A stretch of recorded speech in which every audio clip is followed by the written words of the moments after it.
Yaorana, c'est Eric et voici votre lecture angélique pour le mois de juillet 2024.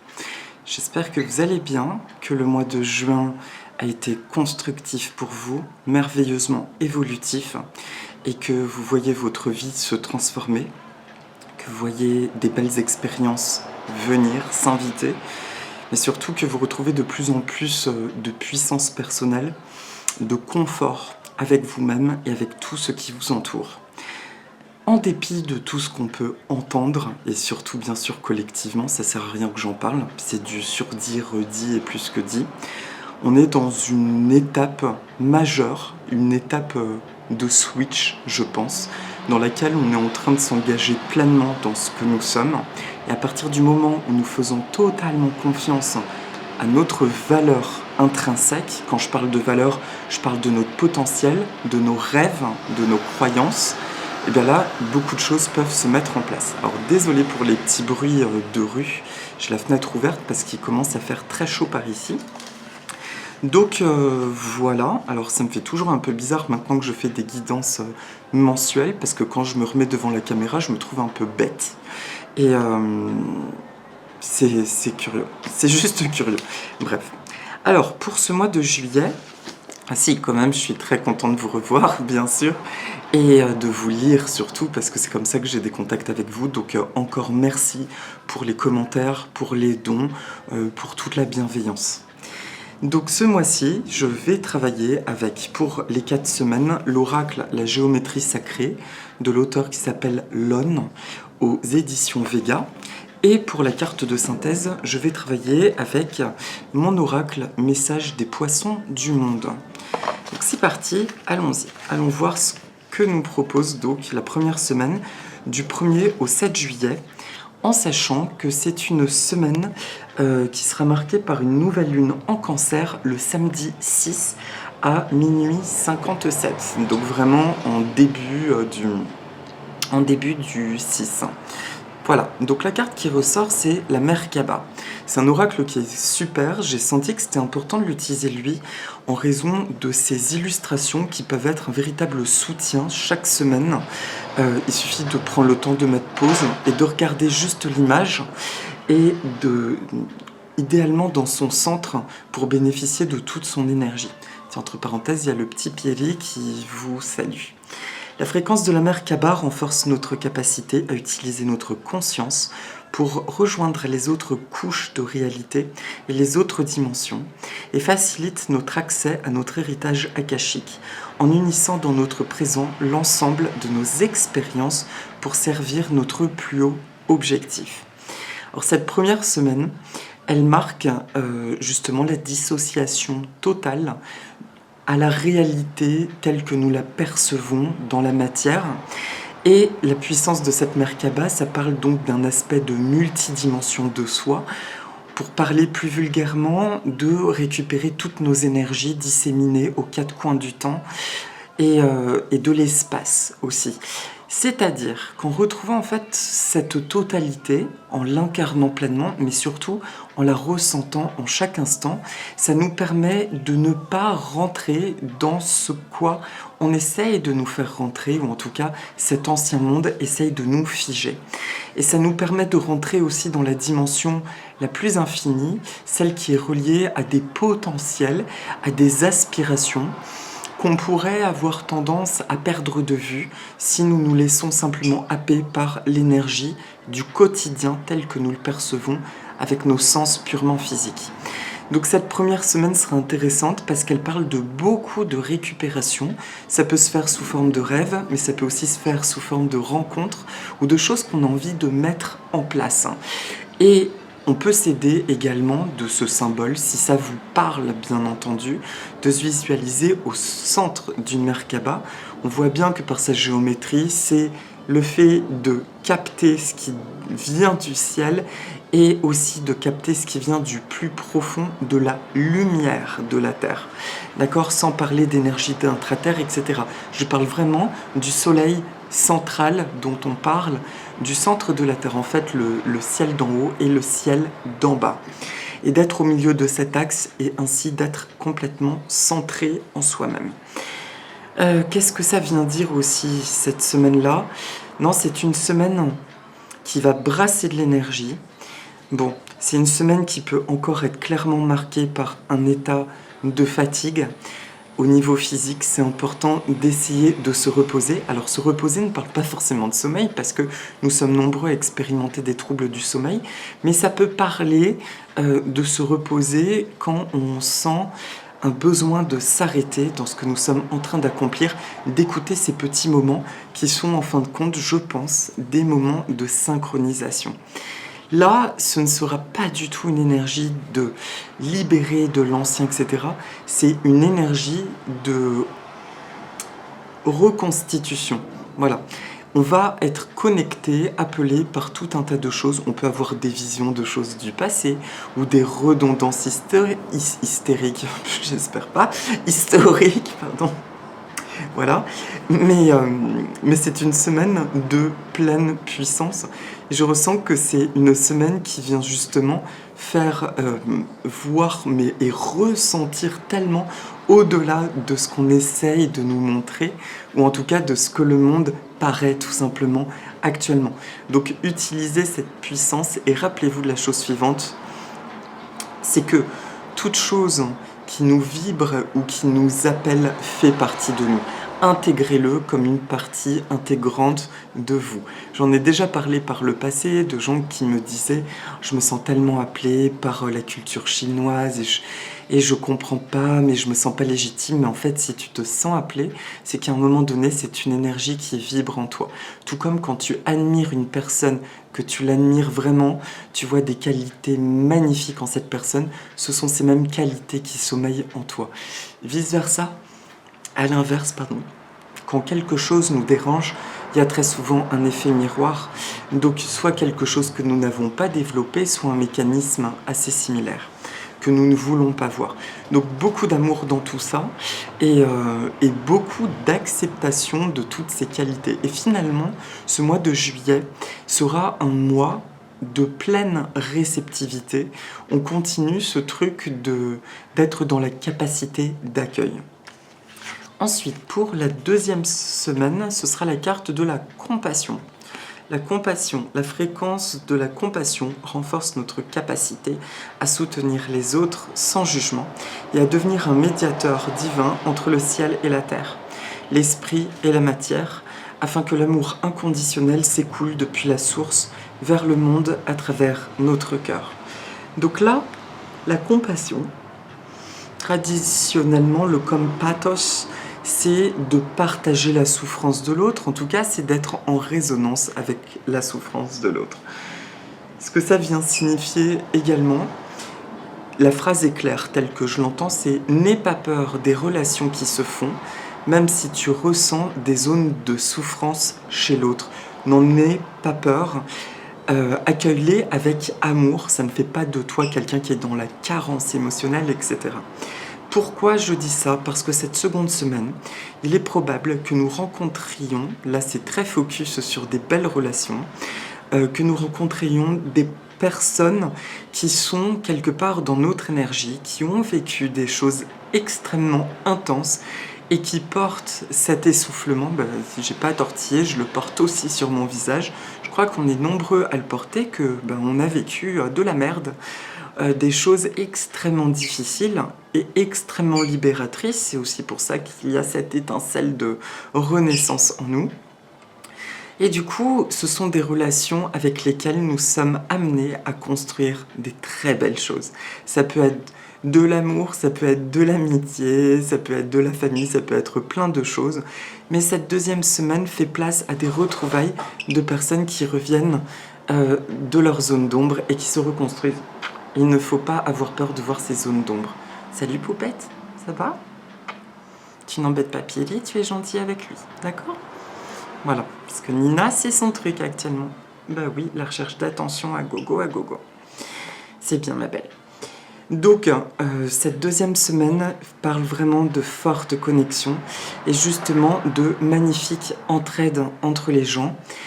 Depuis là où nous en sommes. Ça ne parle absolument pas, je le répète, de carence ni de dépendance, mais de ne pas avoir peur de voir par quoi les autres sont également passés. D'accord? C'est justement depuis ce point que des nouvelles choses vont pouvoir s'installer et se construire.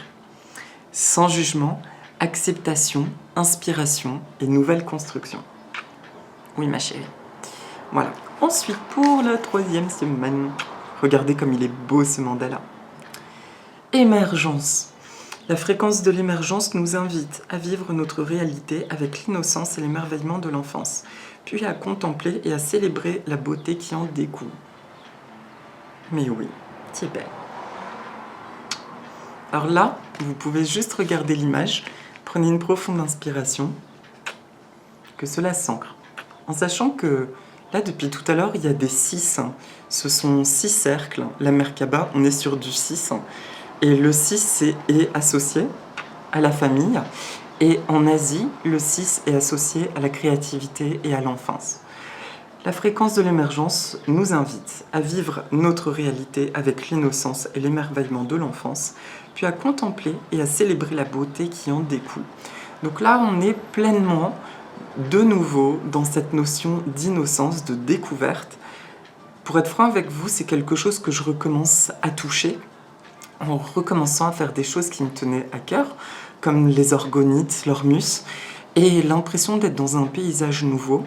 Et je le vois aussi dans ma relation avec mes oiseaux qui a encore évolué. J'ai dépassé des peurs les concernant. Alors non, voilà. Ça par contre, tu vois, ça c'est pas ok. Tu viens ici, voilà. Et du coup, pardon, voilà.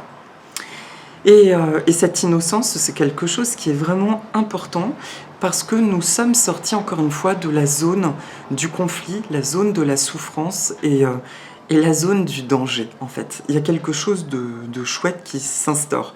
Je vous invite vraiment, cette 3e semaine, à regarder... Tiens, d'ailleurs... je vous invite vraiment à regarder le mandala. Et il y aura donc, je vérifie, je suis désolée, j'avais noté ma pleine lune et j'ai pas noté la date. Alors,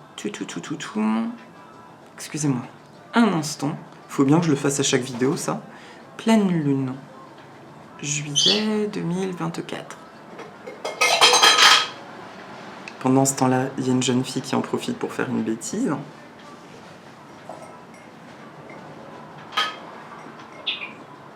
Allez, tiens-toi. Alors c'est bien ça. Allez. Hop là.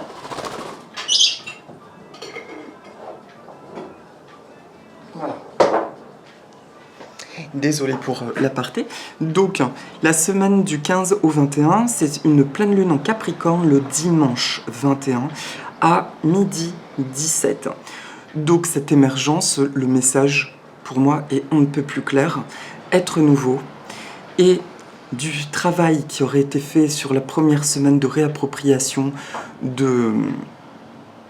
en fait, alors pas uniquement de réappropriation parce que c'est un travail qu'on a déjà fait depuis le mois de mai au moins, c'est un travail plutôt de remise en mouvement de tous ces attributs que nous avions dans le passé. Ça se traduit dans le concret comment? Par un sentiment d'être complet, un sentiment d'être à l'aise en toute situation, d'être bien avec soi et d'avoir un regard complètement détaché de ce qui ne produit pas de l'amour, de la lumière en nous ou du bien. D'accord?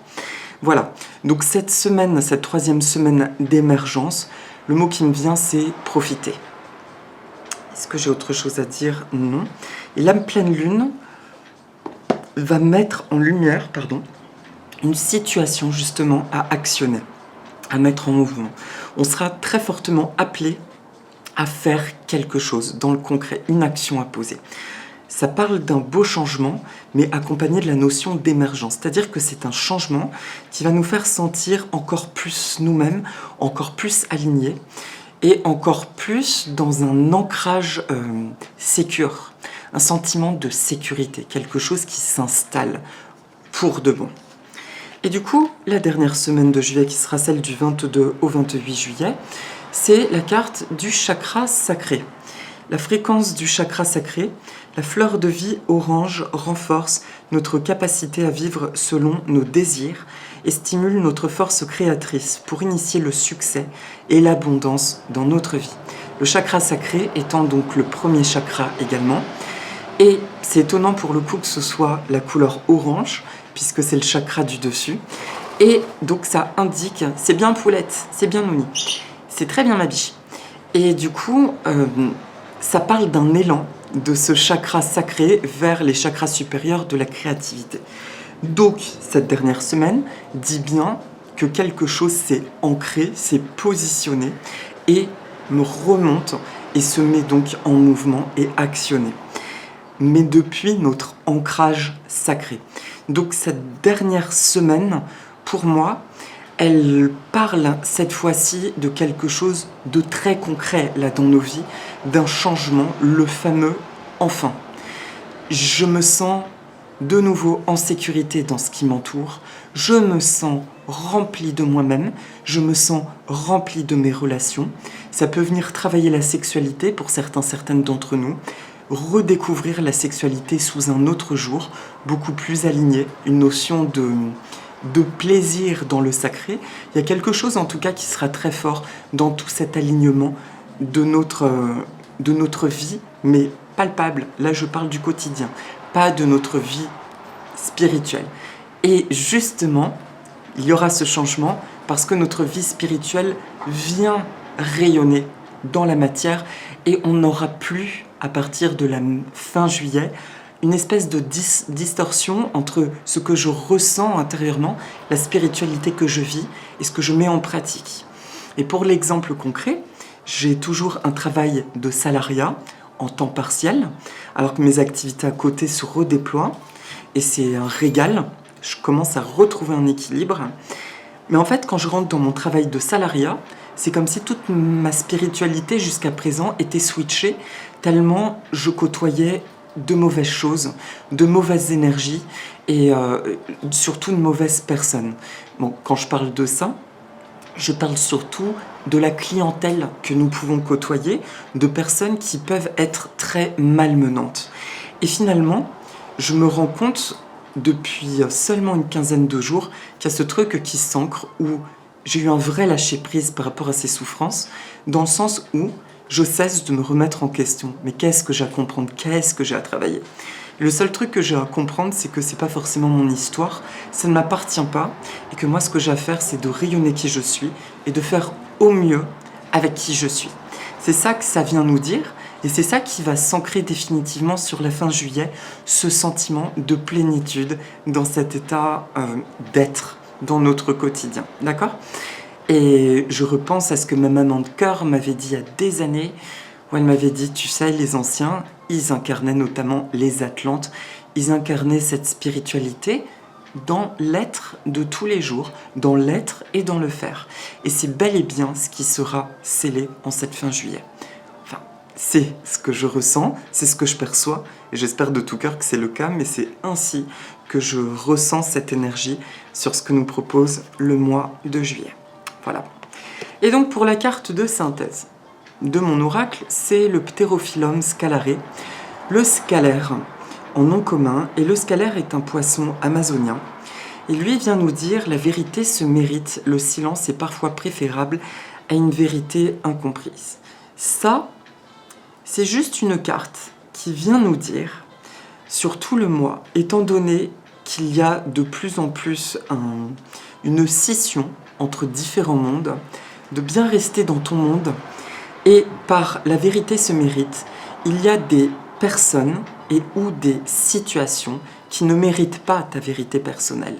Donc c'est pas grave si, comment dire, tu ne montres pas quelque part ta totalité de lumière ou que tu n'en as pas envie. Alors là, il faut que j'essaye d'être extrêmement précis parce que ça peut embrouiller. On pourrait me dire, non mais Eric, je comprends pas, tu parles d'authenticité, là tu dis de pas être dans l'authenticité.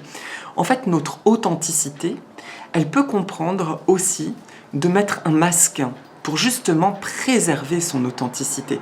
Parce que ça, c'est très subtil ce que je vais dire, mais c'est mon ressenti. Encore une fois, ça ne vous parle pas, ciao, d'accord? Vous passez à autre chose. Pour moi, il y a de plus en plus de monde. Clairement, il y a les énergies qui ne souhaitent pas avancer et qui souhaitent rester dans l'énergie de l'ego, des peurs. Quand je parle d'ego, je parle de peur. Donc dans cette espèce de matrice où tout se joue finalement dans la notion de possession, d'acquisition, etc. Alors que je ne dis pas que c'est négatif de posséder, mais c'est ce qu'on en fait qui devient problématique et surtout si on laisse ça nous emprisonner dans quelque chose qui est autre que notre aspect divin et illimité. D'accord? Si tu es dans ta vérité de cœur, mais en soi, tout vient, tout peut venir. Et c'est ce que je nous souhaite à tous, d'incarner et d'expérimenter. Mais si je m'enferme, je vais m'essouffler de plus en plus en vue de l'intensité des énergies. Et plus je m'enferme, et plus je rentre dans le mythe de Narcisse. Et on se nécrose par notre propre reflet. D'accord? De ne plus sortir de cette notion d'enfermement. Et donc, ce scalaire vient juste nous dire que dans ces énergies qui s'intensifient, et on le voit dans le collectif, et on va continuer de le voir, je pense, encore un moment, il y a cette notion d'énergie qui essaye d'être enfermante. Et cette énergie, c'est ok si on met un masque pour préserver notre bulle, tout simplement. Donc c'est simplement le message du scalaire qui vient dire camouflage, en fait. N'aie pas peur d'être un caméléon si tu vois des énergies qui ne sont pas fluides. Reste dans ton énergie et tu t'adresses à ton moi divin ou à tes anges ou à qui tu veux. En cas de situation qui peut paraître pas jolie à voir, merci de me sortir de là, tout simplement. Merci, ça ne m'appartient pas et merci à mon moi divin de me libérer automatiquement de cette situation et je passe à autre chose. C'est pas pour faire peur, c'est juste pour rappeler, n'aie pas peur, on ne te demande pas d'aller à l'humiliation si tu es face à des personnes qui choisissent l'intolérance absolue, on te demande de te préserver et de rayonner qui tu es. D'accord? Voilà. Ah, alors batterie bientôt terminée, donc je vais tout de suite mettre le chargeur décidément. Donc voilà, c'est juste ce message d'être dans le discernement. Et le mot qui me vient, véritablement, c'est le camouflage. Le scalaire étant un roi du camouflage. Ça va, Loulou? Qu'est-ce que tu veux, mon chéri? Oh, tu veux quelque chose? Tu veux descendre? Ok. Et donc, pour terminer, la petite méditation, alors je vais faire apparaître une plante, c'est l'Hyménocalyce festalis. C'est une plante d'origine péruvienne, tout du moins ses parents, puisqu'en fait c'est un hybride entre l'Hyménocalyce longipétalis et le Narcissoflora. On l'appelle également la jonquille du Pérou ou le lys araignée. Dans mon oracle, c'est une plante qui nous dit de nous connecter à l'océan, à l'énergie de la mer, qui nous fera beaucoup de bien. Mais par extension, c'est une énergie qui vient justement nous dire de rester en résonance parfaite avec notre monde intérieur, avec nos émotions et avec notre lumière. Et si tu ressens que tu es en train de construire quelque chose d'idyllique, d'être dans le rêve, et que tu entends des choses affreuses dans ta proche réalité, écoute bien ton ressenti. Et reste bien centré dans ta mer intérieure, dans cet océan. Voilà. Tu veux que je te pose à côté, là? Alors, je vous propose de respirer 2-3 fois profondément. Vous pouvez regarder cette fleur. Qu'est-ce qu'il y a, mon loup?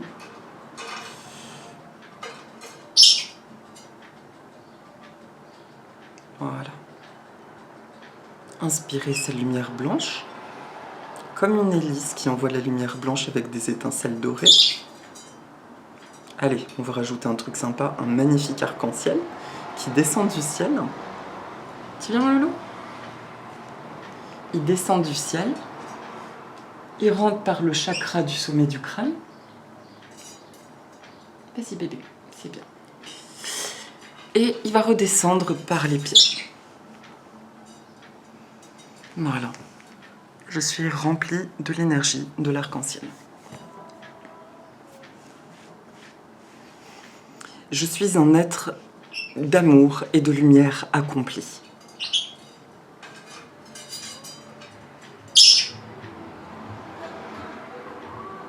Je suis libérée de toutes mes peurs ainsi que mes carences.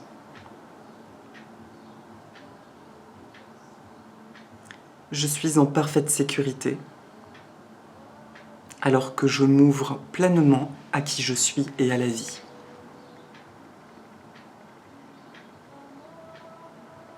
Tout va bien dans ma vie.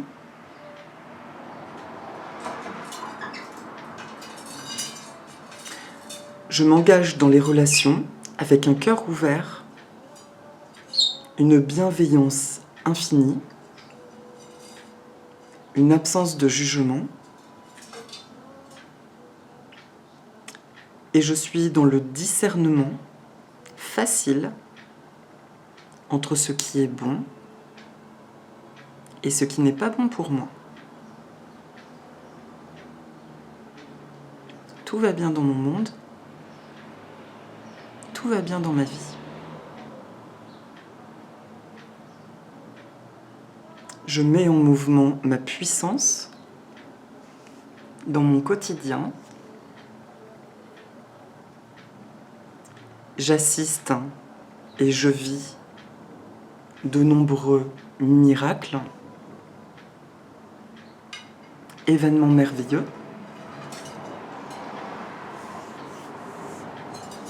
Et tout est magnifié dans ma vie. Tout se magnifie dans ma vie.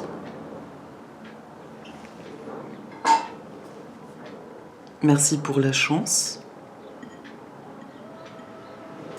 Merci pour la beauté.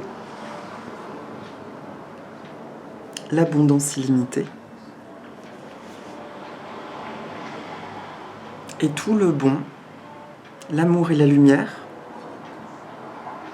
en moi et tout autour de moi, à l'infini.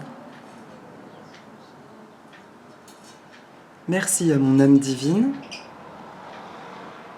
Merci à qui je suis.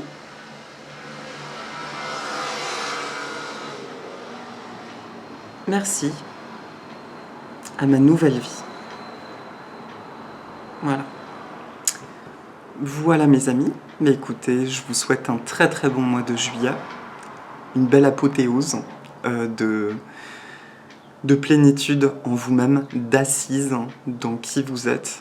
Assistez, je vous souhaite à de nombreux cadeaux de la vie. Vivez de nombreux cadeaux et pensez bien à rester dans votre univers intérieur, dans cette beauté que vous ressentez. Inspirez les autres, continuez ainsi. Et moi, je vous remercie pour toute votre bienveillance. Je vous dis au mois prochain, je vous embrasse. Et avec mes poussins, et si vous voulez, dites avec moi Aloha. Nana.